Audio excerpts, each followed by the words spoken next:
এটা এই জন্য যে ইহুদি এটা এমন একটা শব্দ, এমন একটা জাতির নাম যাদেরকে আল্লাহ সুবহানাহু ওয়া তাআলা সৃষ্টির মাঝে সব থেকে খারাপভাবে আমাদের কাছে পেশ করেছে।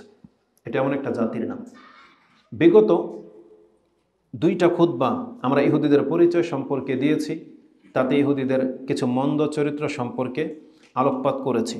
তো তারই ধারাবাহিকতায় ইচ্ছা ছিল যে তৃতীয় বক্তব্যটা তাদের মন্দ দিকগুলো নিয়ে উল্লেখ করি, কিন্তু তাতে দেখতে পেয়েছি তাদের আমলের মধ্যে এমন কিছু পাপ, যে পাপগুলো মুসলিমদের মাঝেও রয়েছে। আর আমাদের মুসলিমদের স্বভাব হলো, আমরা যখন ওই পাপগুলো নিয়ে কথা বলি তখন আমাদের মুসলিম সমাজ সে কথা গ্রহণ করতে চায় না, বলেন যে এই সময় নাকি এগুলো নিয়ে কথা বলার সময় না। এর জন্য ওই বিষয়টা এই খুতবাতে স্কিপ করেছি। কেননা প্রথম খুতবাটা চাষারাতে হয়েছিল, তাতে বলেছিলাম যে ফিলিস্তিনের মুসলিমদের উপরে যে অত্যাচার করা হচ্ছে বা এটা একটা আযাব স্বরূপ মুসলিমদের উপরে।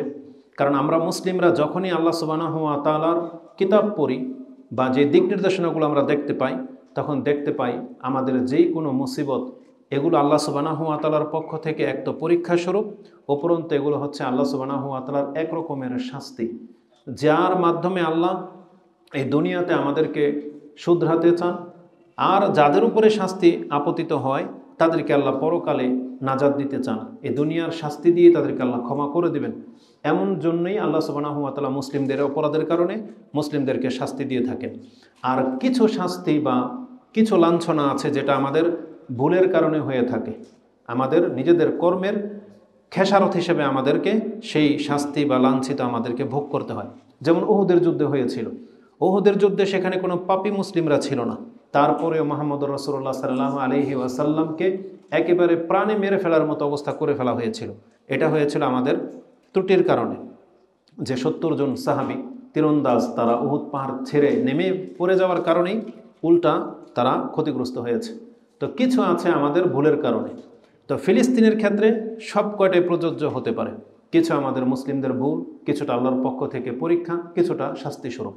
সেই সুবাদে বলেছিলাম যে তাদের অধিকাংশদের চালচলন ইহুদি নাসারাদের মতোই, তাদের গেটআপ, তাদের চেহারা, তাদের ব্যবহার। কিন্তু কিছু নির্বুধ জাতি আছে, আমাদের কিছু শ্রোতা আছে যেগুলো জামাত ঘেঁষা, শিয়া ঘেঁষা এবং ওই কিতাল পার্টি, নিজেরা তো যুদ্ধে যাই না, বরং আমাদেরকে উস্কায় যে আমরা কেন জিহাদ নিয়ে কথা বলি না, আমরা কেন হামাসের সাপোর্ট নিয়ে কথা বলি না, অথচ এরা কিন্তু যায় না, এদের দলের লোক। তো বাংলার জমিনে এশিয়া মহাদেশে থেকে থেকে এরা অন্যদেরকে উস্কায়, অথচ বড় বড় বুলি ঝাড়ে, শেখদেরকেও এরা বদনাম করে, কিন্তু নিজেরা এখন পর্যন্ত সেই জিহাদে অংশ নেয়নি। তো এই শ্রেণীর মানুষগুলো দেখা যাবে যে সেই অপরাধের কথা গ্রহণ করবে না। তো যার ফলে আজকে ওই বিষয়টা একটা সপ্তাহের জন্য ছেড়ে দিলাম, ওটা আবার আরেকটা খুতবায় পেশ করব। তো আজকে যেটা উল্লেখ করব বলেছি সেটা হলো যে ইহুদিদের সাথে আমাদের মুসলিমদের কি করা উচিত। আমাদেরকে ওই কাজটাই করা উচিত যেটা ছিল আল্লাহ সুবহানাহু ওয়া তাআলার সুন্নাহ, যেটা ছিল রাসূলুল্লাহ সাল্লাল্লাহু আলাইহি ওয়াসাল্লামের সুন্নাহ। মানে আল্লাহ এবং তার রাসূলের সুন্নত মোতাবেকই মুসলিমদের চলা উচিত ছিল। যে ইহুদিদের সাথে কি করব আমরা, আসুন দেখাই আপনাকে যে ইহুদিদের সাথে আল্লাহ সুবহানাহু ওয়া তাআলা কি করেছেন। তার আগে ওই কথাগুলো জানার আগে আপনাদেরকেও কিছুটা ইঙ্গিত করে দিই, এই জাতি কত জঘন্য জাতি, কত খারাপ, এরা কি, এদের অন্তরের অবস্থাটা কি, এটা আল্লাহ আমাদের মুসলিমদেরকে জানিয়েছেন যে তোমরা মুসলিমরা ইহুদিদের বেশভূষায় কথাতে ধোঁকা খেয়ে যেও না। ওরা কি আগে তোমরা জানো। আল্লাহ সুবহানাহু ওয়া তাআলা ইহুদিদের বদ চরিত্র সম্পর্কে বা ওদের খারাপি সম্পর্কে যেই কথাটা আমাদেরকে সবচেয়ে বেশি স্পষ্ট করে তুলে ধরেছেন সেটা হলো ইহুদিরা হলো মুসলিমদের ১ নাম্বার শত্রু। তার মানে এই পৃথিবীতে মুসলিমদের যত শত্রু আছে তাদের শীর্ষস্থানীয় শত্রু হলো, একবার প্রকাশ্য শত্রু হলো ইহুদি। কোরআনে আল্লাহ সুবহানাহু ওয়া তাআলা রাসূলুল্লাহ সাল্লাল্লাহু আলাইহি ওয়াসাল্লামকে আয়াত নাজিল করে দিয়ে এটা জানিয়েছেন, যে আয়াতটা আপনি সূরা মাইদা ৫ নম্বর সূরার ৮২ নম্বর আয়াতে পেয়ে যাবেন। তাতে আল্লাহ সুবহানাহু ওয়া তাআলা বলেছেন, লাতাজিদান্না আশাদ্দান নাসি আদাওয়াতান লিল্লাযিনা আমানু। হে নবী, অবশ্যই আপনি মুসলিমদের বিপক্ষে, মুসলিমদের শত্রু হিসেবে যদি এই পৃথিবীতে কাউকে দেখতে পান তাহলে প্রথম স্থানে পাবেন আল ইয়াহুদ, ইহুদিরা। ইহুদিরা হলো মুসলিমদের প্রধান শত্রু। আর কারা? ওয়াল্লাযিনা আশরাকু, এবং যারা শিরিক করে। কোরআনের কিছু কিছু আয়াতের শব্দ আছে, আপনি খুব গভীরভাবে লক্ষ্য করতে হবে। এখানে চাইলে আল্লাহ সুবহানাহু ওয়া তাআলা আল্লাযিনা কাফারু বলতে পারতেন, বা যারা মুনাফিক, কিন্তু আল্লাহ বলেছেন আশরাকু, যারা শিরিক করে। প্রকৃত অর্থে এখানে এক বিশেষ মুসলিমদের কথা বলা হয়েছে, যেই মুসলিমরা তাওহীদের উপরে প্রতিষ্ঠিত থাকবে, যেমন সাহাবায়ে কেরামরা, একনিষ্ঠ বান্দা যারা তাওহীদের উপরে আছে, এমন মুসলিমদের প্রধান শত্রু হলো ইহুদিরা, আর দ্বিতীয় শত্রু হচ্ছে যারা শিরিক করে। শিরিক করে যারা, এই কথা বলে দিয়ে আল্লাহ সুবহানাহু ওয়া তাআলা বহু জাতির কথা ইঙ্গিত করে দিয়েছেন। এই মুশরিক যারা আল্লাহর সাথে শিরিক করে, এদের মধ্যে খ্রিস্টানও হতে পারে, মক্কার মুশরিকরাও ছিল, হিন্দুও হতে পারে, বৌদ্ধও হতে পারে, যে কোনো ধর্মের লোক হতে পারে। এমনকি জেনে নেন, এটা আমার আপনার কোনো সন্তানও হতে পারে, আমার আপনার প্রতিবেশী হতে পারে। মানে মুসলিম ঘরে জন্ম এমন অনেক মুশরিকও হতে পারে যারা তাওহীদবাদীদের প্রধান শত্রু। এক কথায় যারা শিরিক করে। মুশরিকের কোনো রূপ নাই। মুশরিক মুসলমানের ঘরেও হতে পারে, হিন্দুর ঘরেও হতে পারে, খ্রিস্টান ইহুদির ঘরেও হতে পারে। এজন্য আল্লাহ সুবহানাহু ওয়া তাআলা এই চরিত্রের কথাটা উল্লেখ করে দিয়েছেন, যারা আল্লাহর সাথে কোনো না কোনোভাবে শিরকে লিপ্ত, এরাই কেবল তাওহীদবাদী মুসলিমদের শত্রু। আজকে তাওহীদের দাওয়াতের বিপক্ষে যারা মাঠে কাজ করে, দেখবেন, খোঁজ করে দেখবেন, এদের সাথে কোনো না কোনো শিরকের অবশ্যই সম্পর্ক আছে। হয় পুতুল কেন্দ্রিক, অথবা কোনো বস্তু কেন্দ্রিক, অথবা কোনো পীর মাজার কেন্দ্রিক, শিরকের কোনো না কোনো সম্পর্ক এদের সাথে আছে, যারা আজকে সালাফি দাওয়াতের এগেইনস্টে কাজ করে যাচ্ছে। কারণ বর্তমানে সালাফি দাওয়াতের মুসলিমরাই আমরা তাদেরকে একনিষ্ঠ দেখতে পাচ্ছি, যেটা রাসূল ইসলামের যুগের মুসলিমদের চরিত্র ছিল, যে তারা একমাত্র আল্লাহর ইবাদত করে, তারা কেবল রাসূল ইসলামের সুন্নাহটাকে জমিনে প্রতিষ্ঠিত করতে চাচ্ছে। তো এছাড়া বিকল্প কোনো পথ আমরা দেখতে পাচ্ছি না। অন্যদেরকে তারা দেখি ঘুরিয়ে ফিরিয়ে কোনো না কোনোভাবে শিরকের সাথে জড়িত, কোনো না কোনোভাবে কোনো না কোনো হারামকে তারা হালাল করতে চাচ্ছে, কোনো না কোনো বেদাতকে তারা সুন্নাহ বলে প্রতিষ্ঠিত করে দিতে চাচ্ছে। এই জন্য কেবলমাত্র একটা দল, যেই দলের সংবাদ রাসূল সাল্লাল্লাহু আলাইহি ওয়াসাল্লাম তার জীবদ্দশাতে দিয়ে গিয়েছিলেন, যে যারা আমার সুন্নাহর উপরে প্রতিষ্ঠিত থাকবে তারাই হচ্ছে সেই পথ। আর আমরা বর্তমান যুগের সালাফি এবং সালাফি মতদর্শে যারা আছে তাদেরকে মনে করি, আর বাকিটা আল্লাহ সুবহানাহু ওয়া তাআলা ভালো জানেন যে মূলটা কি। তো ফেসলা তো হবে কিয়ামতের মাঠ ইনশাআল্লাহ। তো আমরা আল্লাহ সুবহানাহু ওয়া তাআলার কাছে আশা করতে পারি যে বর্তমানের সালাফি দাওয়াত নিয়ে যারা মাঠে কাজ করতেছেন, তারাই সে হকপন্থী মুসলিম।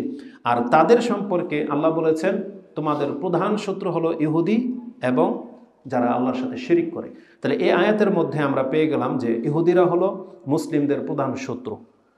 তারপরে আমরা আপনাকে দেখাবো যে মুসলিমদের শত্রু এই কথাটা আপনি কিভাবে নেবেন, হয়তো চিনতে পারবেন না, কিন্তু আপনি ইতিহাস পড়লে যখন দেখবেন যে এই ইহুদিরা আমাদের নবীর সাথে কি করেছে, তখন আপনার কাছে স্পষ্ট হয়ে যাবে যে কত বড় শত্রু ওরা আমাদের। যারা আমাদের নবীকে হত্যা করতে চেয়েছিল, নবীকে অপমান করার জন্য কোনো রকমের ওরা দ্বিধা করেনি, তাহলে তারা আমাদের মুসলিমদের সাথে কি আচরণ করতে পারে, বা আমাদের মুসলিম সম্পর্কে ওদের অন্তরে কত বিষ ঢালা আছে, সেটা আপনি বুঝতে পারবেন। একটা ইঙ্গিত দিয়ে দিই, কিছু জিনিস আছে যেটা আমরা উদাহরণ না দিলে বুঝবেন না। এই যে শিয়া রাফিজি খারেজি, যারা ইরানিপন্থী শিয়া যারা, এরা যে আপনাদের কত বড় শত্রু, মুসলিমদের দাড়িওয়ালাদের কত বড় শত্রু, এটা তো প্রকাশ করে না, মুখে প্রকাশ করে না, কিন্তু তাদের আচরণ দিয়ে প্রকাশ করে। একটা ছোট্ট একটা স্যাম্পল আপনাকে দেখাই। আমি যখন সৌদি আরবে ছিলাম, একটা কোম্পানির সেলস রিপ্রেজেন্টেটিভ হিসেবে কাজ করতাম, তা আমি গিয়েছিলাম আল আহসাতে, হাসা যেটাকে বলে, আল আহসাতে গিয়েছিলাম কোন একটা কাজে। তো মাগরিবের সময় হয়ে যায়, সেই জন্য আমি গাড়িটাকে একটা মসজিদের পাশে পার্কিং করে অপেক্ষা করতেছি যে আজান হলে আমি মসজিদ নামাজটা পড়ে নেব। তবে আমার সন্দেহ হয়েছে এটা কি শিয়া মসজিদ না সুন্নি মসজিদ, এটা তো আমি জানি না, ওটা লোক দেখলে বোঝা যাবে। দেখলাম যে দাড়িওয়ালা একটা লোকও আসতেছে না। আমাদের মতো সুন্নিদের মসজিদগুলোতে দেখবেন দাড়িওয়ালা লোক অ্যাভেলেবেল, কিন্তু শিয়াদের মসজিদে এমন না। এদের ঠিক এরকমই একটা ঘরের মতো ওদের তাজিয়া করার মসজিদ থাকে, ঠিক মানুষজন আসতেছে, কিন্তু আমার সন্দেহ হলো, বসে রইলাম। হঠাৎ করে কোন বয়সের বাচ্চা দেখাবো, ধরে নেন 7-8 বছরের বাচ্চা, ও এসে গ্লাসটাকে নক করলো। আমি যেহেতু স্টিয়ারিং বাম পাশে, তো এই পাশে গ্লাসটা এখানে ওপেন করেছি, ও আমার সাথে হাত মিলাইলো, আমি হাত মিলাইলাম। চাট করে কি করলো, আরেক হাত দিয়ে আমার দাড়িতে এইভাবে ধরে দৌড় দিচ্ছে। আমি ওকে ধরার চেষ্টা করছি, আসলে ধরতে পারিনি। আল্লাহ তো সাক্ষী আছে, যদি ধরতে পারতাম ওই দিন ওকে, মানে যা হয়তো। তারপর দেখলাম যে এটা শিয়াদের মসজিদ। তখন গ্লাস বন্ধ করে দিয়ে চলে আসলাম। তাহলে একটা 6-7 বছরের বাচ্চাকে শিক্ষা দিয়ে দেওয়া হয়েছে এটা নোংরা জিনিস। আমাদেরকে আমাদের চরিত্রটাকে ওদের বাচ্চাদের কাছে পর্যন্ত ফুটিয়ে তোলে আর হচ্ছে নোংরা। যেই জাতি আবু বকর রাদিয়াল্লাহু তাআলা আনহু ব্যক্তির মতো ব্যক্তিত্বকে গালি দেয়, যারা আয়েশা রাদিয়াল্লাহু তাআলা আনহাকে ওই গাভীর সাথে তুলনা করেছে, যেটা আল্লাহ সুবহানাহু ওয়া তাআলা সূরা বাকারাতে বলেছেন ওয়াসবাহু বাকারা, আর সেটাকে তর্জমা করেছেন আয়েশা রাদিয়াল্লাহু তাআলা আনহা। কত নোংরা জাতি হলে আর তারা কি করে আপনার মুসলিমের কষ্টে ব্যতীত হবে? যা ব্যতীত হয় এটা কোনো না কোনো স্বার্থে, এখানে তাদের ধর্মীয় কোনো বিষয় না, কোনো না কোনো দুনিয়াবি কোনো স্বার্থ আছে, যার ফলে ও মুসলিমদের সাথে এসে হয়তো রোনা কান্না দেখায়, কিন্তু বাস্তবিক ওদের চরিত্রটা এমন না। ওরা পারলে আপনি মরে যান, হালাক হয়ে যান, এতে ওরা খুশি হবে। বরং ওদের তো দাবি এটাই, ওদের কথিত যে মাহাদি, ওদের 12 নম্বর ইমাম, ওই ইমাম চলে আসলে, মানে দাজ্জাল চলে আসলে এদের সাথে মিলে এরা সমস্ত সুন্নিকে হত্যা করবে, ওদের রাজত্ব কায়েম করবে। এটা ওদের ওপেন ওদের বক্তব্যে পেশ করা হয়। তারপরে আমরা নির্বুদ্রা ওদেরকে চিনতে পারি না, মনে হচ্ছে যে ওরাই 1 নম্বর মুসলিম। তো কেন বললাম যে কারো অন্তর যদি বিদ্বেষ থাকে তাহলে শিক্ষাটাও ঠিক ওই রকমই হয়। ইহুদিদের অন্তরের মধ্যেও এরকমের বিদ্বেষ ভরা রয়েছে, যার ফলে ওরা আমাদেরকে কতটা ঘৃণা করে এটা আমাদের নবীর সাথে যা করেছে সে আচরণ থেকে আপনি বুঝতে পারবেন। তা আল্লাহ সুবহানাহু ওয়া তাআলা বলেছেন যে এই ইহুদিরা হলো তোমাদের প্রধান শত্রু। আসুন দেখাই দুই একটা শত্রুতার নমুনা, যে রাসূলুল্লাহ সাল্লাল্লাহু আলাইহি ওয়াসাল্লামের সাথে এরা কি আচরণ করেছিল। কোরআনে তো আল্লাহ সুবহানাহু ওয়া তাআলা বলেছেন যে এরা অসংখ্য নবীকে হত্যা করেছে। মূসা আলাইহিস সালামকে ওরা মন্দ বলেছিল, যে রোগ আছে মূসা আলাইহিস সালামের, কষ্ট দিতে বিভিন্নভাবে। হারুন আলাইহিস সালামকে হত্যা করে দিতে চেয়েছিল। এই পর্বগুলো আমরা গত পর্বে আলোচনা করেছি। আজকে শুধু দেখাবো যে তারা আমাদের রাসূলের সাথে কি করেছিল। আসুন নবুয়তের পূর্বের একটা ঘটনা। তিনি তার চাচার সাথে সিরিয়াতে গিয়েছিলেন একটা ব্যবসায়ী কাজে। যখন তিনি যুবক, তাকে নিয়ে যাওয়া হয়েছিল সিরিয়াতে। আব্দুল মুত্তালিব তার চাচার সাথে তিনি গিয়েছিলেন। তাকে দেখে ওই অঞ্চলের পাদ্রী, যে কিনা গির্জা থেকে কোনোদিন বের হয় না, ওই দিনই তিনি এমন কি আশ্চর্যজনক দেখেছিলেন, যার ফলে সে গির্জা থেকে বেরিয়ে এসে রাসূলের চাচার এখানে আসছেন, এসে তাদের সাথে সাক্ষাৎ করলেন এবং ভালো করে আপ্যায়ন করলেন এবং বললেন যে এই ছেলেকে আপনি আর সামনের দিকে নিয়ে যেয়েন না। তার চাচাকে সংবাদ দিলেন, একে আপনি ফেরত পাঠিয়ে দেন, কারণ এ শেষ যুগের নবী হবে। একে যদি ইহুদিরা দেখতে পারে তাহলে একে হত্যা করে দেবে। তাহলে খ্রিস্টান জ্ঞানীরাও জানে যে ইহুদিদের নোংরা চরিত্র সম্পর্কে।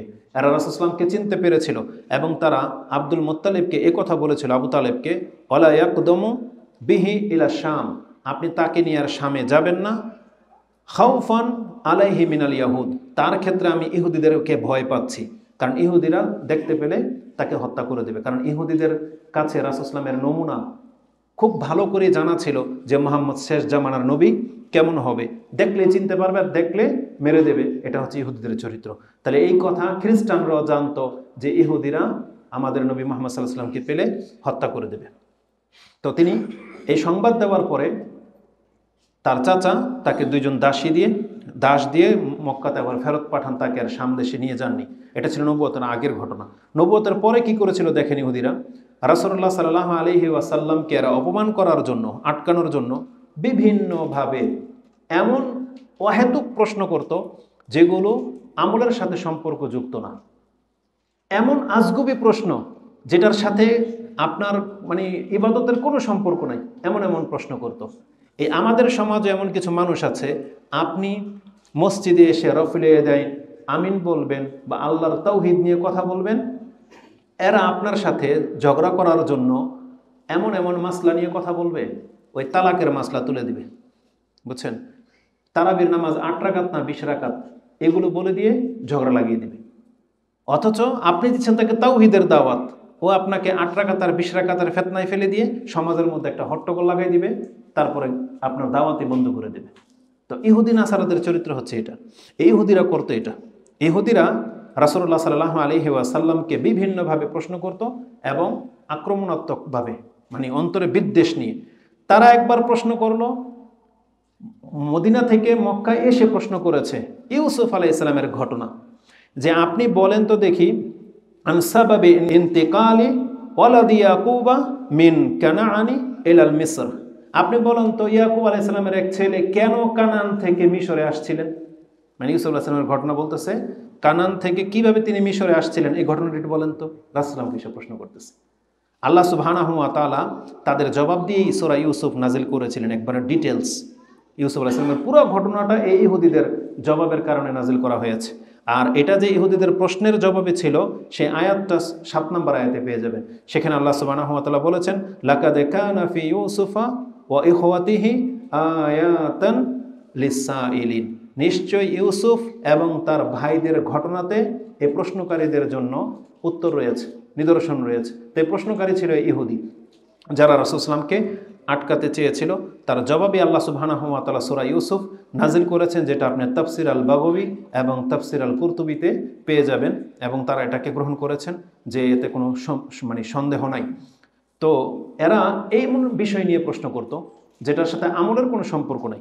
দ্বিতীয়ত আরেকবার মক্কার লোকেরা মদিনায় আসছে, কারণ মক্কার লোকেরা ভালো করেই জানতো যে আহলে কিতাবের কাছে জ্ঞান আছে। ওরা ইহুদিদের কাছে পরামর্শ নিতে আসলো যে আমাদের অঞ্চলে যে মুহাম্মদ সাল্লাল্লাহু আলাইহি সাল্লাম তিনি শেষ নবী দাবি করতেছেন, এর সম্পর্কে কি পরামর্শ দেন বলেন তো। ইহুদিরা কিন্তু মুহাম্মদ সাল্লাল্লাহু আলাইহি সাল্লামকে ভালো করেই চিনত, তারপরে ওরা সৎ পরামর্শ না দিয়ে কুবুদ্ধি শিখিয়ে দিল যে একে গিয়ে প্রশ্ন করবেন। কি প্রশ্ন? আজগুবি প্রশ্ন। ওই ব্যক্তিকে, ওই যে 2 জুলকারনাইন, এমন ব্যক্তি যে পূর্ব পশ্চিম পুরা পৃথিবী সফর করেছিল, তার ঘটনা কি? প্রশ্ন করেছে ওই যুবকদের ঘটনা কি জিজ্ঞেস করবেন। ওই যে আসহাবুল কাহাফ, যেটা যেই 7 জন যুবক তারা গুহাতে আশ্রয় নিয়েছিল। আচ্ছা, এই ঘটনার সাথে আমলির কি সম্পর্ক?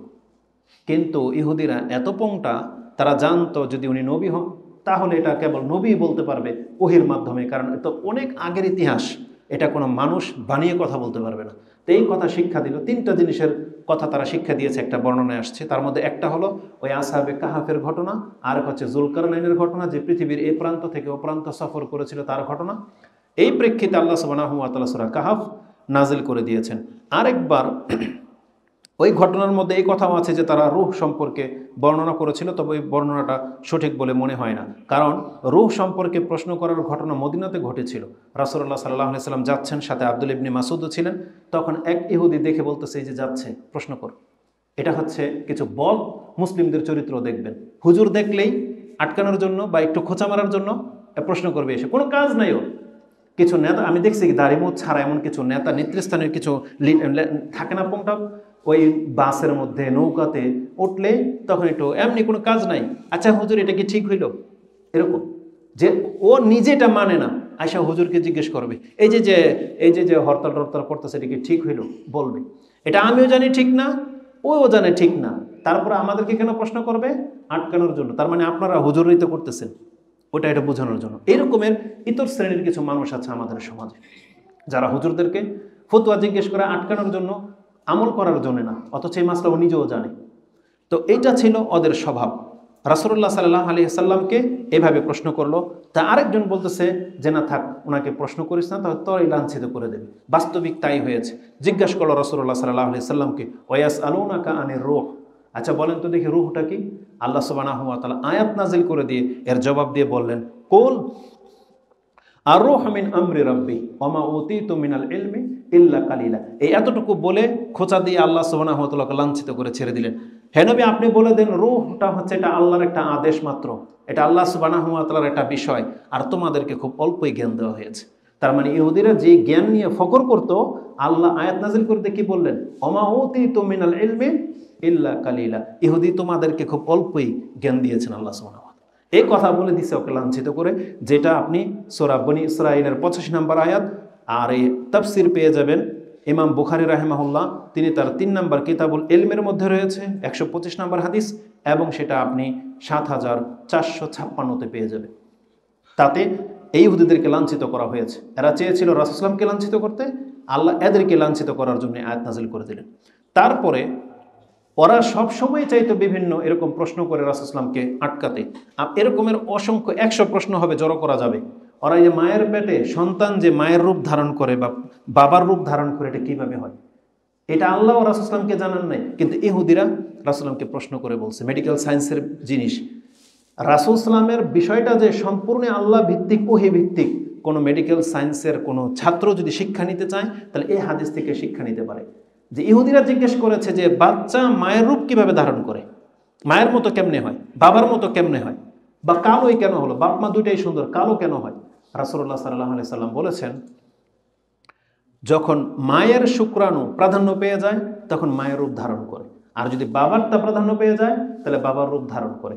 অথবা বাবা, দাদা, পরদাদা এরা যেমন, তার নাতি, নাতানাতি এগুলো ওই ওই রূপ ধারণ করবে, কারো না কারো ধারণ করবে। আপনার বংশে যদি এমন দাদা বা নানা বা কেউ কালো থেকে থাকে, হতে পারে আপনার সন্তান একটা কালো জন্মাবে, তার ওই নাসল অনুযায়ী।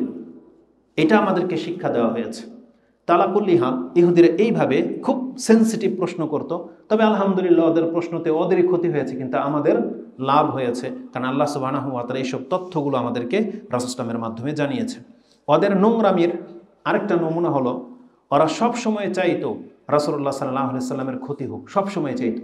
এটার একটা নমুনা হলো, ওরা যখন আসতো রাসূলুল্লাহ সাল্লাল্লাহু আলাইহি সাল্লামের কাছে, সালাম দিত না, সালামকে গুপ্ত করতো, একটা মন্দ শব্দ বলতো, আসসালামু আলাইকুম বলতো না, আসসালামু আলাইকুম বলতো। সাম মানে হচ্ছে মৃত্যু, সাম মানে হলো মৃত্যু। তারা বলতো আসসালামু আলাইকুম মানে আপনার উপরে মৃত্যু কায়েম হয়ে যাক। একদিন এরকমের কয়েকটা ঘটনা আছে। একদিনের ঘটনা, আয়েশা রাদিয়াল্লাহু তাআলা তিনি বলতেছেন, ইহুদির একটা দল আসলো, ওয়াকাল এবং বলল আসসালামু আলাইকা, আপনার মৃত্যু হোক। জবাবে রাসূলুল্লাহ সাল্লাল্লাহু আলাইহি সাল্লাম বলছেন ওয়া আলাইকুম, এতটুকুই বলছেন। কিন্তু আয়েশা রাদিয়াল্লাহু তাআলা আনহা তিনি বুঝতে পেরেছিলেন যে ওরা কি বলতে চেয়েছে। তিনি এমন রেগে গেলেন এবং বললেন, ফাকুলতু আলাইকুমুস সাম ওয়াল্লানা, তদের উপরে মৃত্যু হোক, তদের উপরে আল্লাহর গজব হোক। রাসূল সাল্লাম বললেন, মা লাকি আয়েশা, মাহালানি আয়েশা, কি রহ, কেন তুমি এমনটা কেন করলা? আল্লাহ সব কিছুর ক্ষেত্রে নমনীয়তা পছন্দ করেন। তখন রাসূল সাল্লামকে বললেন, আওয়ালাউ তাসমা মা ইয়াকুল, আপনি কি শোনেন নাই যে ইহুদির বজ্জাত কি বলল? রাসূল সাল্লাম বললেন, তুমি কি শোনো নাই আমি কি বলেছি? আমি শুধু এতটাই বলেছি, ও আলাইকুম। মানে রাসূল সাল্লামের চরিত্রটা তো উন্নত চরিত্র ছিল যে গালির জবাবে তিনি গালি দিতেন না। ওরা বলেছে আপনার মৃত্যু হোক, রাসূল সাল্লাম শুধু এতটাই বলেছেন, তোমাদেরও তাই হোক। এবার বলেন রাসূলুল্লাহ সাল্লাল্লাহু আলাইহি ওয়াসাল্লামের দোয়া, ইহুদির দোয়া তো কবুল হবে না, শকুনের দোয়া যেমন গরু মরে না বলে না, তো ইহুদির দোয়া তো কবুল হবে না, কিন্তু রাসূল সাল্লাম বলেছেন ওয়া আলাইকুম, তোমাদের উপরে তাই হোক। তার মানে যেই বদ্দ তুমি করলা, এই বদ্দ তোমাদের উপর আমি রিটার্ন করে দিলাম। তো এতটা বলাই যথেষ্ট। তো রাসূলুল্লাহ সাল্লাল্লাহু আলাইহি ওয়াসাল্লামকে তারা এইভাবে মানে বিদ্বেষমূলকভাবে আচরণ করত, যে হাদিসটি আপনি বুখারী এবং মুসলিমে পেয়ে যাবেন। বুখারীতে হাদিসটি 6256, 6256 এবং মুসলিমে হাদিসটি 5549 রয়েছে। তাহলে এই হাদিসগুলো দিয়ে আমি আপনাকে দেখাতে চেয়েছি এদের শত্রুতার কিছু নমুনা। এরা আমাদের নবী মুহাম্মদ রাসূলুল্লাহ সাল্লাল্লাহু আলাইহি সাল্লামকে এরপরে হত্যার প্ল্যান করেছে কয়েকভাবে। কোরআনে আল্লাহ সুবহানাহু ওয়া তাআলা সেই কথাগুলো উল্লেখ করেছেন। যেমন ইতিপূর্বে তারা দাবি করে যে এরা ঈসা আলাইহিস সালামকে হত্যা করেছে, যেটা আমরা গত পর্বে আলোচনা করেছি। ওয়া কাউলিহিম ইন্না কাতালনাল মাসিহা ঈসা ইবনে মারইয়াম, আল্লাহ বলেছেন মারইয়াম রাসূলুল্লাহ, আল্লাহ বলেছেন ওমা কাতালুহু ওমা সালাবুহু ওয়ালাকিন শুববিহা লাহুম, যেটা আপনি সূরা নিসার 157 নম্বর আয়াতে পেয়ে যাবেন। আল্লাহ বলেন যে ইহুদিদের দাবি যে এরা ঈসা আলাইহিস সালামকে হত্যা করেছে, না, ওরা হত্যাও করতে পারেনি, সুলিতেও চড়াতে পারেনি, বরং ওদের মধ্য থেকে কাউকে কাউকে ঈসা আলাইহিস সালামের রূপ দিয়ে দেওয়া হয়েছিল। ওরা ওদের মতো একজন ব্যক্তিকে সুলিতে চড়িয়েছিল এবং হত্যা করেছিল। কিন্তু ঈসা আলাইহিস সালামকে আল্লাহ সুবহানাহু ওয়া তাআলা আকাশে উঠিয়ে নিয়েছেন, এবং যার নিচে নেমে আসা, নাজিল হওয়াটাই হবে পৃথিবীর সবচেয়ে বড় একটা বিপ্লব। যেই বিপ্লবে একটা সূক্ষ্ম কথা বলে দিই আপনাদেরকে, বর্তমান খ্রিস্টানদের উচিত সেই সময়টা আল্লাহর কাছ থেকে চেয়ে নেয়, এটা যেন বিলম্ব না হয়। কারণ বর্তমানে যে কোনো খ্রিস্টান যদি মরে যায় সরাসরি জাহান্নামে চলে যাবে। কিন্তু ঈসা আলাইহিস সালাম চলে আসলে জানেন কি হবে? অধিকাংশ খ্রিস্টান, বরং সব খ্রিস্টানদের কথাই আছে, তারা ইসলাম গ্রহণ করে নেবে। কত সৌভাগ্যবান হয়ে যাবে আর ঈসা আলাইহিস সালামকে দেখতে পেয়ে। কিন্তু বর্তমান খ্রিস্টানরা হতভাগা হয়ে আছে। আল্লাহ সুবহানাহু ওয়া তাআলা এদের মধ্যে যাদেরকে ঈমান দেওয়ার হক রাখেন, আল্লাহ যেন তাদেরকে সেই পর্যন্ত বাঁচিয়ে রাখেন, আমরা এই দোয়াই করি। কারণ আমরা কাউকে জাহান্নামে ঠেলে দেওয়ার জন্য পৃথিবীতে আবির্ভূত হই নাই, বরং আমাদেরকে আল্লাহ বলেছেন কুনতুম খায়রা উম্মাহ উখরিজাত লিন-নাস তা'মুরুনা বিল মারুফ ওয়া তানহাউনা আনিল মুনকার। আল্লাহ সুবহানাহু ওয়া তাআলা বলেছেন তোমরা হলো উত্তম জাতি, তোমরা কল্যাণের জন্য তোমাদেরকে নিয়ে আসা হয়েছে। তা আমরা যখন জানলাম যে ঈসা আলাইহিস সালাম আসলে প্রত্যেকটা খ্রিস্টান মুসলিম হইতে পারবে, তাহলে আমার মনে হয় খ্রিস্টানদের উচিত আল্লাহ সুবহানাহু ওয়া তাআলার কাছে সেই দোয়া করা যে সময়টা যেন ঘনিয়ে চলে আসে। তবে এটা আমাদের জন্য অনেক বিপর্যয়ের ব্যাপার, কেননা সেই সময় দাজ্জালেরও যুগ থাকবে, আর দাজ্জালের কারণে বহু মুসলিম ফিতনায় পড়ে যাবে। আমরা আল্লাহর কাছে দোয়া করি, আল্লাহ এই দাজ্জালের ফিতনা থেকে তুমি আমাদেরকে হেফাজত করো, আমিন। তো আল্লাহ সুবহানাহু ওয়া তাআলা বলেছেন ইহুদিরা ঈসা আলাইহিস সালামকে হত্যা করতে পারেনি, ইনশাআল্লাহ তিনি আবার এই জমিনে ফিরে আসবেন। তো এইভাবে যখনই ওদের নিকট কোনো না কোনো রাসূল আসতো, ওরা হত্যা করতে চাইতো। কতককে তারা হত্যা করেছে। এই মর্মে কোরআন একটা আয়াত আল্লাহ সুবহানাহু ওয়া তাআলা এইভাবে বলেছেন, কুল্লামা জাআহুম রাসূলুম বিমা লা তাহওয়া আনফুসুহুম, যখনই এদের কাছে কোনো রাসূল আসতো আর ওদের মন মতো যদি না হইতো, তাহলে ওরা কি আচরণ করেছে? ফারিকান কাজ্জাবু ওয়া ফারিকান ইয়াকতুলুন, তারা কতককে মিথ্যা প্রতিপন্ন করেছে, মিথ্যুক বলে অপবাদ দিয়েছে, আর কতককে ওরা হত্যাই করে দিয়েছে। এটা আল্লাহ সুবহানাহু ওয়া তাআলা সূরা মায়দার ৭০ নম্বর আয়াতে বলেছেন যে ইহুদিদের চরিত্রই ছিল নবীদেরকে কোনো না কোনোভাবে ইগনোর করা। হয় কাউকে মিথ্যা অপবাদ দিয়েছে, আর কাউকে যাকে পেরেছে হত্যাই করে দিয়েছে। এটা আল্লাহ সুবহানাহু ওয়া তাআলা আমাদেরকে জানিয়েছেন। তা আমাদের রাসূল সাল্লাল্লাহু আলাইহি ওয়াসাল্লামকে ওরা কীভাবে হত্যা করতে চেয়েছিল? একটা ঘটনা, যে মদিনাতে আসার পর রাসূল সাল্লামকে জাদু করা হয়েছিল, সেই হাদিসটি আপনি নাসাইতে 40-80তে পেয়ে যাবেন। তাতে আছে যায়েদ ইবনে আরকাম তিনি বলেন, কালা সাহারান নাবিয়্য সাল্লাল্লাহু আলাইহি ওয়াসাল্লাম রাজুলুম মিনাল ইয়াহুদ, ইহুদিদের একজন ব্যক্তি রাসূলুল্লাহ সাল্লাল্লাহু আলাইহি ওয়াসাল্লামকে জাদু করেছিল, তাহলে জাদুর মাধ্যমে তাকে হত্যা করতে চেয়েছিল। দ্বিতীয়বার আরেকবার খায়বরের যুদ্ধে বিষ খাইয়ে তাকে হত্যা করতে চেয়েছিল। আনাবি হুরায়রা কালা লাম্মা ফতিহাত খায়বার, খায়বার যখন বিজয়ী হলো, উহদিয়াত লিন্নবী সাল্লাল্লাহু আলাইহি ওয়াসাল্লাম শাতুন ফিহি সুম, রাসূল সাল্লামকে একটা বকরি, রান্না করা বকরি পেশ করা হয়েছে হাদিয়া স্বরূপ, কিন্তু সেই বকরিটা পাক করা হয়েছিল বিষ দিয়ে। আমরা দিয়ে মশলা, ওরা দিয়েছিল বিষ, পুরাটা গোশতের মধ্যে বিষ একবার ডুবে গিয়েছিল, রাসূল সাল্লামকে দেওয়া হয়েছিল। পরে রাসূলুল্লাহ সাল্লাল্লাহু আলাইহি ওয়াসাল্লাম সেখান থেকে খাওয়ার জন্য মুখে তুলেছেন, তখনই আল্লাহর পক্ষ থেকে ওহী করা হয়েছে এবং ওই গোশ বলেছেন আপনি ফেলে দেন, এর মধ্যে বিষ মাখা আছে। তখন রাসূল সাল্লাল্লাহু আলাইহি ওয়াসাল্লাম খায়নি। পরবর্তীতে তাদের কাছ থেকে জানতে চাওয়া হলে ওরা এটাকে মিথ্যাভাবে ঘুরিয়ে দিয়েছে যে আপনি যদি নবী হইতেন, আমাদের বিশ্বাস ছিল, তাহলে এই বিষ আপনার কোনো ক্ষতি করতে পারতো না, আর আপনি যদি মিথ্যুক নবী হইতেন তাহলে আপনি হালাক হয়ে যেতেন। এইভাবে চালাকি করে বাঁচতে চেয়েছিল। তবে রাসূলুল্লাহ সাল্লাল্লাহু আলাইহি ওয়াসাল্লাম ওই ব্যক্তিকে বা ওই মহিলাকেই শুধু হত্যা করেছিলেন যে বিষ মিশিয়েছিল, কারণ এর বিষের কারণে আরও 2-1 সাহাবী ওই দিনই শহীদ হয়ে গিয়েছিলেন। তো এই হাদিসটি বুখারীতে পেয়ে যাবেন, 3169 রয়েছে। রাসূলুল্লাহ সাল্লাল্লাহু আলাইহি ওয়াসাল্লামকে তৃতীয় দফা ওরা যে হত্যা করতে চেয়েছিল, সেটা ছিল ওদের দুর্গের পাশে বসিয়ে রেখে রাসূল বলছেন আপনি বসেন, আমরা আসতেছি, আমাদের উপর নিয়ে আসি। কিন্তু বলে দেওয়া হয়েছে পেছন থেকে যে আমরা কথা বলবো, তোমরা উপর থেকে পাথর মেরে দিয়ে এদেরকে এখানেই শেষ করে দেবে। এ প্ল্যান করেছিলেন।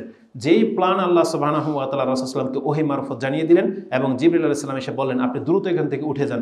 রাসূল সাল্লাল্লাহু আবু বকর ওমরকে কিছু বলেন নাই, রাসূল সাল্লাল্লাহু সরাসরি উঠে হাঁটা দিলেন মদিনার দিকে। আবু বকর ওমরও দেখলো যে রাসূল চলে যাচ্ছে, তারাও চলে আসলেন। রাসূল সাল্লাল্লাহু ইত্তেবায়ের মধ্যে যে নাজাত আছে, এটা একটা দলিল।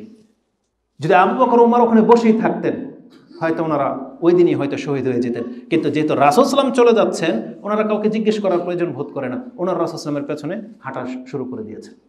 তা জেনে নেন রাসূল সাল্লাল্লাহু দুনিয়াবি বাস্তবিক জীবনেও রাসূল সাল্লাল্লাহু ইত্তেবার মধ্যে নাজাত আছে। আর ইবাদতের ক্ষেত্রে তো নাজাতের এটা মূলনীতি যে রাসূল সাল্লাল্লাহু ইত্তেবা ছাড়া নাজাত নেই।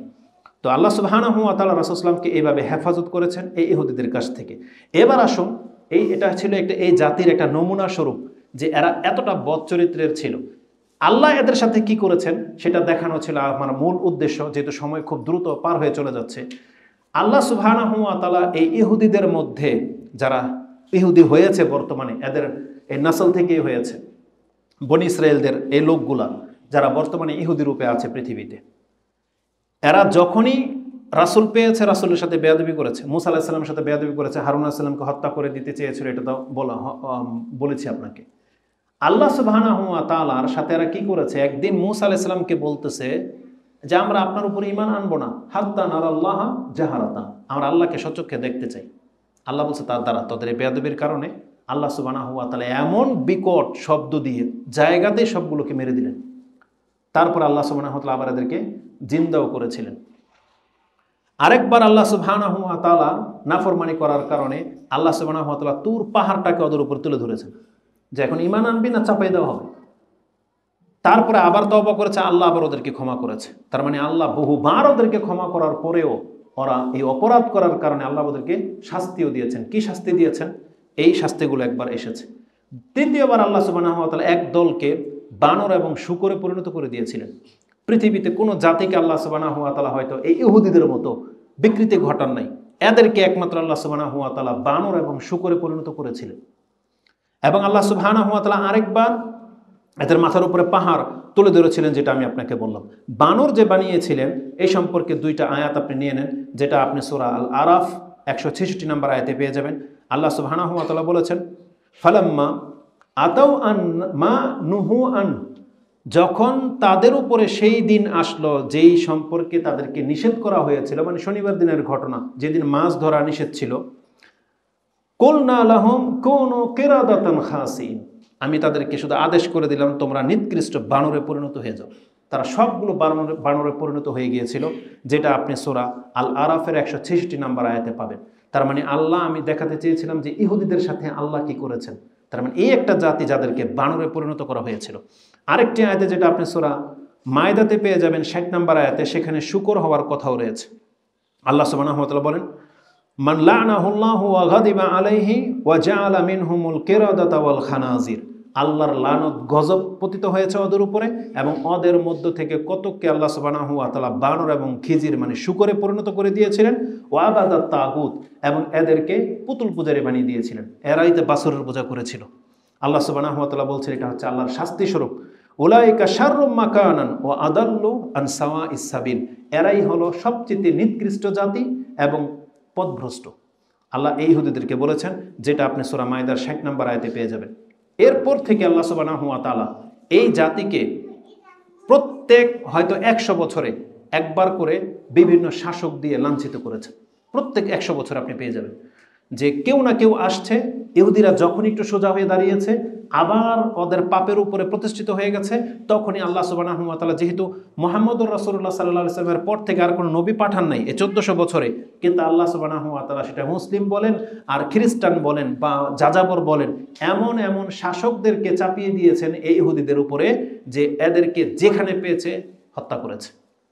কেউ তো 7 লাখ, সর্বশেষ ওদেরকে যে হত্যা করা হয়েছিল সবচেয়ে বড় পরিসরে, সেটা ছিল হিটলারের মাধ্যমে। হিটলার ওদের 60 লাখকে নাকি হত্যা করেছে।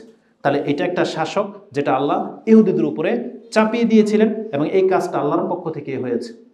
কারণ আল্লাহ সুবহানাহু ওয়া তাআলা আমাদেরকে একটা ওয়াদার কথা জানিয়েছেন মুহাম্মদুর রাসূলুল্লাহ সাল্লাল্লাহু আলাইহি সাল্লামের মাধ্যমে, প্রত্যেকটা মুসলিম যেন জেনে নেয় যে ইহুদিরা তোমাদের তেমন কোনো ক্ষতি করতে পারে না, বরং ইহুদিদেরকে আল্লাহ কি করেছেন তোমরা শোনো। আল্লাহ বলেছেন, ওয়াইস্তাআযানা রাব্বুকা, তোমার রব এটা এলান করে একবার মানে চূড়ান্ত ঘোষণা করে দিচ্ছেন, লায়াবাসান্না আলাইহিম ইলা ইয়াউমিল কিয়ামাতি, আমি কিয়ামত পর্যন্ত ওদের উপরে এমন একটা শাসক, এমন কিছু শাসকদেরকে পাঠাতে থাকবো, মাইয়াসুমুহুম সুআল আযাব, যারা এদেরকে খুব কঠিন শাস্তি দেবে, খুব কঠিনভাবে এদেরকে লাঞ্ছিত করবে ইহুদিদেরকে। এটা কিয়ামত পর্যন্ত চলতে থাকবে। তাহলে দেখা যাচ্ছে যে মুহাম্মদ সাল্লাল্লাহু আলাইহি সাল্লামের পর থেকে একবার ওমর রাদিয়াল্লাহু তাআলা আনহু এদেরকে খাইবর থেকে বিতাড়িত করে দিয়েছিলেন, মানে জাজিরাতুল আরব থেকে এদেরকে বের করে দিয়েছিলেন। তারপরে আমরা শুনেছি মঙ্গোলিয়াদের ঘটনা, তারপরে আমরা শুনেছি খ্রিস্টানদের সে শাসক যারা একে নাস্তানাবুদ করেছিল ইহুদিদেরকে। এক পর্যায়ে এসে হিটলার তাদেরকে লাঞ্ছিত করেছে। আল্লাহ বলেছেন কিয়ামত পর্যন্ত ওদের উপরে লাঞ্ছনা আসতেই থাকবে এবং ওদেরকে একবার সমূলে বিনাশ করে দেওয়া হবে ইনশাআল্লাহুল আজিজ। আল্লাহ সুবহানাহু ওয়া তাআলার এই ওয়াদা অনুযায়ী আমাদের ব্যাখ্যা যদি সঠিক হয়ে থাকে, তাহলে জেনে নেন বর্তমানের ইহুদিদেরই একটা অপদস্থ হওয়ার, মার খাওয়ার সময় চলে আসছে।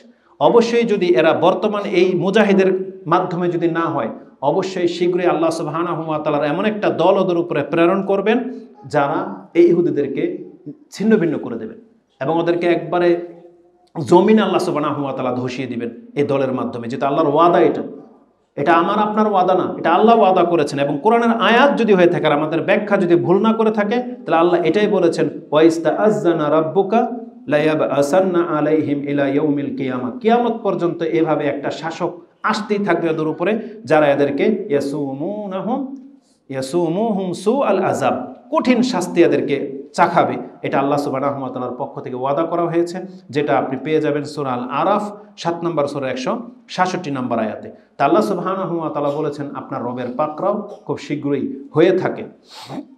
তো যাদের দ্বারা এরা লাঞ্ছিত হবে তাদের কথা বলেছি যে আল্লাহ সুবহানাহু ওয়া তাআলা সর্বশেষ হিটলারের মাধ্যমে এদেরকে লাঞ্ছিত করেছেন।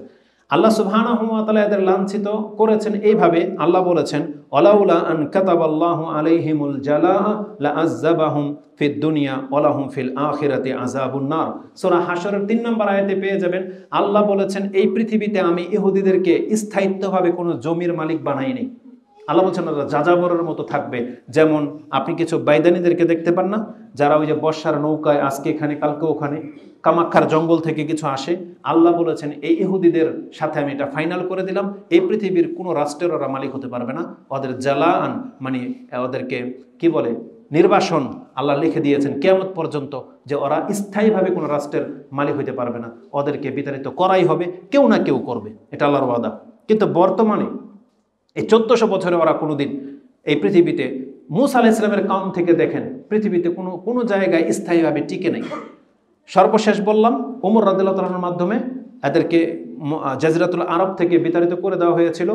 এই 20 শতাব্দীতে এসে ওরা ফিলিস্তিনের জায়গা দখল করে বসে গেছে। এটা কেন হলো? আল্লাহ সুবহানাহু ওয়া তাআলা বলেছেন এটা কিছু মানুষের কারণে হতে পারে। মানে আল্লাহর পক্ষ থেকে আল্লাহ এটা করেন নাই। আল্লাহ বলেছেন আমার পক্ষ থেকে এলান করে দিলাম যে তোমরা একে যা করার করো, আমি এদেরকে কোনো সাপোর্ট করব না, তবে তোমাদের সাপোর্ট পেয়ে যদি ওরা বসে যায় তখন আমাকে আর দোষ চাপাইতে পারবে না। আল্লাহ সুবহানাহু ওয়া তাআলা বলেছেন দরিবাত আলাইহিমু যিল্লাতু আইনামা সুকিফু, সেখানে ওরা যেখানেই থাকুক না কেন ওদের উপরে লাঞ্ছনা আমি আল্লাহ লিখে দিলাম। ইল্লা বিহাবলি মিনাল্লাহি ওয়া হাবলি মিনান নাস, তবে আল্লাহর পক্ষ থেকে যদি কোনো ছাড়া দেওয়া হয় সেটা ভিন্ন কথা। যেমন আল্লাহ অনেকবার ওদেরকে ক্ষমা করেছেন, আর বলেছেন ওয়া হাবলি মিনান নাস, তবে মানুষের মধ্যে কেউ যদি ওদেরকে স্থান দিয়ে দেয় তখন সেটা ভিন্ন কথা।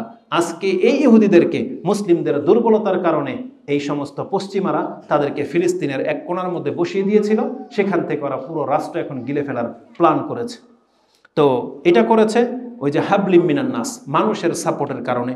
আল্লাহ বলেছেন যদি তোমরা মুসলিমরা এদেরকে সাপোর্ট না করো তাহলে জেনে নাও ওদের তকদিরে এটাই আল্লাহ লিখে দিয়েছেন যে ওরা কোনোদিন কোনো রাষ্ট্রের মালিক হতে পারবে না। এটা আল্লাহর পক্ষ থেকে চূড়ান্ত ফয়সালা করে দেওয়া হয়েছে, যেটা আপনি সূরা আল ইমরানের 112 নম্বর আয়াতে পেয়ে যাবেন। তা আমাদের কথা হলো যে আজকে এই ইহুদিরা যদি কোনো একটা রাষ্ট্রের মালিক হয়ে গিয়ে থাকে তাহলে সেটা আমাদের মুসলিমদের দুর্বলতার কারণে হয়েছে, আমাদের শাসকদের দুর্বলতার কারণে, আর এটা হয়েছে খ্রিস্টানদের এই সমস্ত জালেমদের কারণে, যারা এদের মুসলিমদের সাথে শত্রুতাবশত ওদেরই শত্রু এই ইহুদিদেরকে এখানে স্থান করে দিয়েছে। আমরা বলেছিলাম যে বর্তমানের খ্রিস্টানরা যদি প্রকৃত অর্থে ঈসা আলাইহিস সালামের অনুসারী হতো তাহলে কোনোদিন ওরা মুসলিমদেরকে রেখে ইহুদিদেরকে কোনোদিন সাপোর্ট করতো না, কারণ এরাও ওই ওদের মতোই বদ চরিত্রের আল্লাহর গজবপ্রাপ্ত, যারা ঈসা আলাইহিস সালামের দিনটাকে তারা ছুঁড়ে ফেলে দিয়েছিল। অথচ ঈসা আলাইহিস সালাম এবং ঈসা আলাইহিস সালামের মা মারিয়াম আলাইহিস সালাম সম্পর্কে আমাদের কোরআনে যতটা সম্মান দেখানো হয়েছে এটা হয়তো ওদের তাওরাত ইনজিলের মধ্যেও নাই, কিন্তু ওদের এই আকলটুকুও নাই যে ওরা এর সম্মান বা এর কদরকে রক্ষা করতে পারে। দুনিয়ার স্বার্থে ওরা মুসলিমদের সাথে আজকে শত্রুতা করে। আল্লাহ সুবহানাহু ওয়া তাআলা এদেরকেও ইহুদিদের সাথে হালাক করুক, এই দোয়াই আমাদের থাকবে ইনশাআল্লাহ। তো এই ইহুদির সাথে আল্লাহ সুবহানাহু ওয়া তাআলা এমনটা করেছেন। রাসূলুল্লাহ সাল্লাল্লাহু আলাইহি সাল্লাম কি করেছেন, যেটা আপনি সূরা হাশরের 2 নম্বরে পেয়ে যাবেন। আল্লাহ রাসূল সাল্লামের মাধ্যমে প্রথম বনু নাজিরকে এই মদিনা থেকে খায়বরে প্রেরণ করেন। বনু নাজির মদিনার মধ্যে এমন শক্ত কিলা নির্মাণ করেছিল যেখানে ওরা স্বয়ংসম্পূর্ণ, ওদের অনেক বাগান ছিল, খেজুরের বাগান, ওদের অনেক বিজনেস ছিল, ওদের ঘরবাড়িগুলো খুব চমকপূর্ণ ছিল। মুসলিমরা কোনোদিন ভাবতেও পারে নাই যে আমরা কোনোদিন এদেরকে পরাস্ত করতে পারবো বা আমরা কোনোদিন এগুলোর মালিক হব। আল্লাহ সুবহানাহু ওয়া তাআলা বলেছেন হুয়াল্লাযী আখরাজাল্লাযীনা কাফারু মিন আহলিল কিতাবি মিন দিয়ারিহিম মিন আউওয়ালিল হাশর লিআউওয়ালিল হাশর মা জানানতুম আন ইয়াখরুজু ওয়া জান্নু আন্নাহুম মানিআতুহুম হুসুনুহুম মিনাল্লাহি। তারা ভাবতো যে তাদের এই দুর্গ আর তাদের এই প্রচেষ্টা হয়তো তাদেরকে আল্লাহর পাকড়াও থেকে মুক্ত করে রাখতে পারবে, এবং মুসলিমদেরকে বল তোমরা কোনোদিন ভাবতেও পারো না যে ইহুদিরা এই দুর্গ থেকে কোনোদিন বের হয়ে আসবে। কিন্তু আল্লাহ ওদের অন্তরের ভিতরে এমন ভয় ঢুকিয়ে দিলেন যে ওরা বের হয়ে আসতে বাধ্য হয়েছে, এবং রাসূল সাল্লাল্লাহু আলাইহি ওয়াসাল্লাম ওদেরকে বলেছেন ঠিক আছে প্রথমবারের মতো তোমাদেরকে ক্ষমা করা হলো, এই দুর্গ ছেড়ে দিয়ে তোমরা খায়বরে চলে যাও, মদিনা ছাড়ো। মদিনা ছাড়তে তাদেরকে বাধ্য করলেন। ওরা যাওয়ার সময় নিজেদের হাত দিয়ে নিজেদের ঘরগুলো ভেঙে দিয়েছিল, যে এখানে মুসলিমরা দখল করবে, থাকতে দেবো না। ওই জানালা দরজাগুলো ভেঙে ভেঙে নিয়ে চলে গিয়েছিল। আর কিছুটা মুসলিমরা ভেঙেছিল, কিছু গাছকে কর্তন করেছিল, কিছু গাছকে আল্লাহ টিকিয়ে রেখেছিলেন। এভাবে ওদেরকে লাঞ্ছিত করা হয়েছে।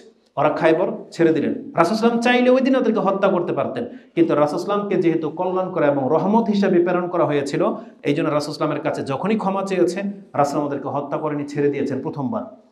দ্বিতীয়বার কি করেছে, এরাই আরেকটা দল বনু কাইনুকা আবার এই বনু নাযিরের মতো গাদ্দারি করা শুরু করে দিল। আল্লাহ সুবহানাহু ওয়া তাআলা তখন ফয়সালা করে দিলেন, এদেরকে আর ছাড়া যাবে না। একদলকে ছেড়েছেন, এদেরকে প্রত্যেকটাকে হত্যা করতে হবে।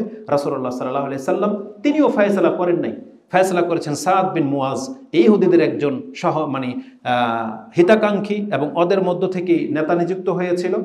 সাদ বিন মুআজ রাদিয়াল্লাহু তাআলা আনহু, আল্লাহ যাকে সম্মানিত করেছেন, যখন ওদের নেতাদের মাধ্যমে আল্লাহ বিচার করেছেন, সাদ বিন মুআজ ফয়সালা করে দিলেন প্রত্যেকটা ইহুদিকে হত্যা করা হবে, ওদের শিশু এবং মহিলাদেরকে বন্দী বানানো হবে।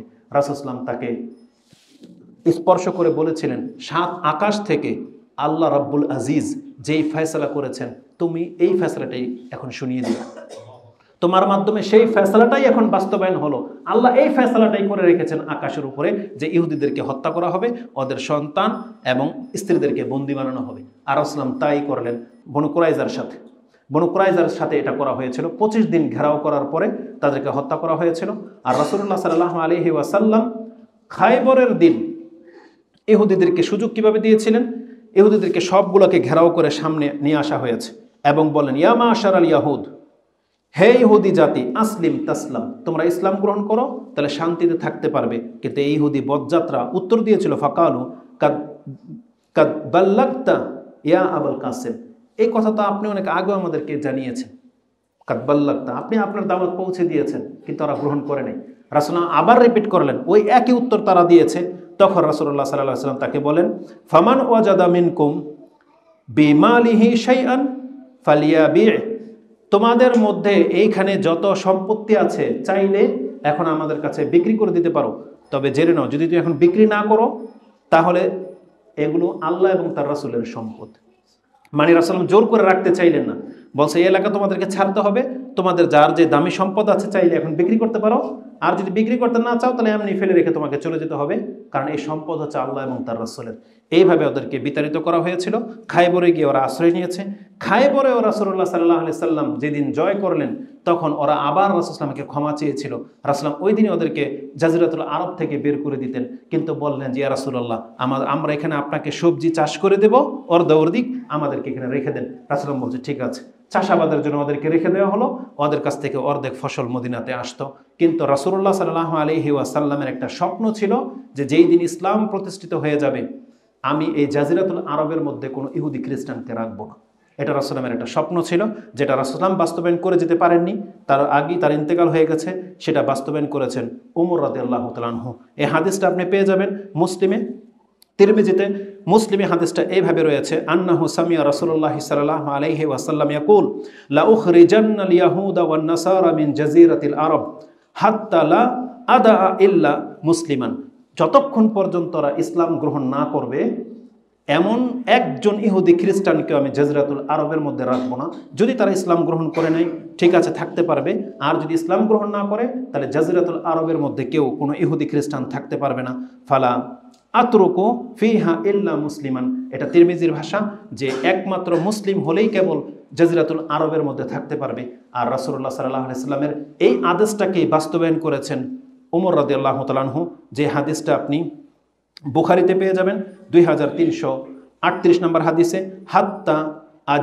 হাত্তা আজলাহুম ওমর ইবনুল খাত্তাব তাইমা আর তিহাই, তাদেরকে তাইমা অঞ্চলে ওমর রাদিয়াল্লাহু তাআলা বিতাড়িত করে দিয়েছিলেন তার খেলাফত অঞ্চলে। তাহলে আমি যেটা দেখাতে চাচ্ছি, আল্লাহ সুবহানাহু ওয়া তাআলা ওদেরকে বানর শূকর বানিয়েছেন এবং আল্লাহর পক্ষ থেকে লাঞ্ছিত ঘোষণা করে দিয়েছেন। আর আমাদের রাসূল ক্ষমাও করেছেন। ক্ষমার বদৌলতে ওরা যখন আবার নাফরমানি করেছে তখন কিন্তু রাসূল সাল্লাল্লাহু আলাইহি ওয়াসাল্লাম আর তাদেরকে ছাড় দেননি, তখন ওদেরকে হত্যাও করা হয়েছিল এবং এই জাজিরাতুল আরব থেকে বহিষ্কার করে দেওয়ার ঘোষণা করে দেওয়া হয়েছিল। ওমর রাদিয়াল্লাহু তাআলা আনহু তিনি সেটাকে বাস্তবায়ন করেছিলেন তার খেলাফত কালে, তিনি এটা কারোর জন্য রেখে যান নাই। এজন্যে আমাদেরকে এই দিক নির্দেশনা থেকে যেটা শিখতে হবে সেটা হলো, মুসলিমদের ক্ষমতা থাকলে কোনো মুসলিম কোনোদিন কোনো খ্রিস্টান ইহুদিদের কাছে দুর্বল নয়। মুসলিমদেরকে ভাবতে হবে আমাদের স্রষ্টা মালিক হচ্ছেন আল্লাহ, আল্লাহর পক্ষ থেকে আমাদেরকে ক্ষমতা দেওয়া হয়েছে, এই জমিন হচ্ছে মুসলিমদের। অতএব মুসলিম যেখানে ঠাঁই পেয়ে যাবে, মুসলিম যেখানে বসবাস করা শুরু করবে, মুসলিমদের সেই অঞ্চলে কোনো ইহুদি খ্রিস্টান কোনো হিন্দু বৌদ্ধ থাকতে পারে না। এটা হচ্ছে নীতি যেটা আমাদেরকে শিক্ষা দেওয়া হয়েছে। কিন্তু আজকে আমাদের মুসলিমদের দুর্বলতা, হীনতার কারণে মুসলিম গর্ববোধ করে যে আমার এটা মসজিদ, পাশে মন্দির, এটা আমি মুসলিম, এটা আমার ভাই হিন্দু। আজকে মুসলিমরা গর্ববোধ করে, অথচ ইসলাম শিখিয়ে দিয়েছে যেখানে মুসলিম থাকবে সেখানে অন্য কোনো ধর্মের লোক মাথাচাড়া দিয়ে থাকতে পারবে না। থাকলে জিজিয়া দিয়ে থাকবে, নত হয়ে থাকবে, মুসলিমদের কমান্ড অনুযায়ী চলবে। মুসলিম কোনোদিন অন্য কোনো বিধর্মীর কাছে নত হবে না, এটা ইসলাম আমাদেরকে শিক্ষা দিয়েছে। সর্বশেষ একটা পয়েন্ট দেখিয়ে দিই, মুসলিমদের কি শিক্ষা দেওয়া হয়েছে, ইহুদি নাসারাদের সাথে কি আচরণ করতে হবে। রাসূলুল্লাহ সাল্লাল্লাহু আলাইহি ওয়াসাল্লামের শিক্ষা হলো, কোনো মুসলিম কোনো ইহুদি খ্রিস্টানকে আগ বাড়িয়ে সম্মান দেখাবে না, এটা হারাম। মুসলিমের জন্য এটা হারাম যে কোনো মুসলিম ইহুদি খ্রিস্টানকে আগ বাড়িয়ে রেসপেক্ট দেখাবে, সম্মান দেখাবে, এটা আমাদের জন্য হারাম। রাসূলুল্লাহ সাল্লাল্লাহু আলাইহি ওয়াসাল্লাম বলেছেন, আন্না রাসূলুল্লাহ সাল্লাল্লাহু আলাইহি ওয়াসাল্লাম কালা লা তাবদাউ আল ইয়াহুদা ওয়ান নাসারা বিসসালাম। খবরদার, তোমরা ইহুদি নাসারাকে আগ বাড়িয়ে আগে তুমি সালাম বলবে না, আগে তুমি ওয়েলকাম জানাবে না, বরং তুমি যদি পারো কি করবা? রাসূলুল্লাহ বলছেন, ফাইজা লাকিতুম আহাদুহুম ফিত তারিক, যদি কোনোদিন কোনো রাস্তার মধ্যে ইহুদি নাসারা সামনে পড়ে যায়, তুমি পারলে ওকে রাস্তার একবারে কিনার দিয়ে হাঁটতে বাধ্য করবে, মানে ও তোমার সামনাসামনি যেন না আসে। ওকে বলবো রাস্তার কিনার দিয়ে হাঁটতে, মানে ওর জন্য রাস্তাটাকে সংকীর্ণ করে ফেলতে হবে। এটা আমাদের নবী আমাদেরকে শিক্ষা দিয়েছেন, যাকে রহমত স্বরূপ প্রেরণ করা হয়েছে। এটা হচ্ছে ওদের শাস্তি, ওদের লাঞ্ছনা এই দুনিয়াতে, কারণ ওরা হক রাখে না সম্মান পাওয়ার। কিন্তু দুর্ভাগ্যবশত এই হাদিস, কোরআন হাদিস এগুলো থাকা সত্ত্বেও আজকে বহু মুসলিম আছে ওদের পাঁচাটা গোলামে পরিণত হয়েছে। আজকে আমাদের মুসলিম শাসকদের দুনিয়ার লোভ থাকার কারণে, এই দুনিয়ার ভোগবিলাসিতা পেয়ে যাওয়ার কারণে আজকে ওরা ইহুদি নাসারাদের সাথে সমঝোতা করে চলতে হয়। ওরা নাকি সমঝোতায় বসে, ওদের কাছ থেকে আর অপশন নেই যে যুদ্ধ কবে বন্ধ করা হবে কি হবে না, আমরা তেল বিক্রি করব কি করব না, এটা আজকে মুসলিমরা নাকি ওদের কাছ থেকে পারমিশন চায়। অথচ আল্লাহ কিন্তু এত দুর্বল করে মুসলিমকে সৃষ্টি করেন নাই। মুহাম্মদুর রাসূলুল্লাহ সাল্লাল্লাহু আলাইহি ওয়াসাল্লামের মাধ্যমে এই পৃথিবীর শাসনকর্তা হিসেবে আল্লাহ মুসলিমদেরকে বসিয়ে গেছেন, কিন্তু আমরা সেই সম্মান হারিয়েছি। আল্লাহ সুবহানাহু ওয়া তাআলা যেন আমাদের সেই সম্মানকে ফিরিয়ে দেন, আমরা আল্লাহর কাছে দোয়া করি। এবং আমাদেরকে প্রচেষ্টাও করতে হবে। কোরআনে আল্লাহ সুবহানাহু ওয়া তাআলা আমাদেরকে জানিয়ে দিয়েছেন, আল্লাহ সুবহানাহু ওয়া তাআলা আমাদেরকে জানিয়ে দিয়েছে, যেটা সূরা মাইদার 51 নম্বর আয়াত আপনি পেয়ে যাবেন, ইয়া আইয়ুহাল্লাযীনা আমানু লা তাত্তাখিযুল ইয়াহুদা ওয়ান নাসারা আউলিয়া। খবরদার, তোমরা ইহুদি নাসারাদেরকে বন্ধুরূপে গ্রহণ করবা না। এবং আল্লাহ বলেছেন, বাদুহুম আউলিয়া ও বাদ, তারা একে অপরের বন্ধু।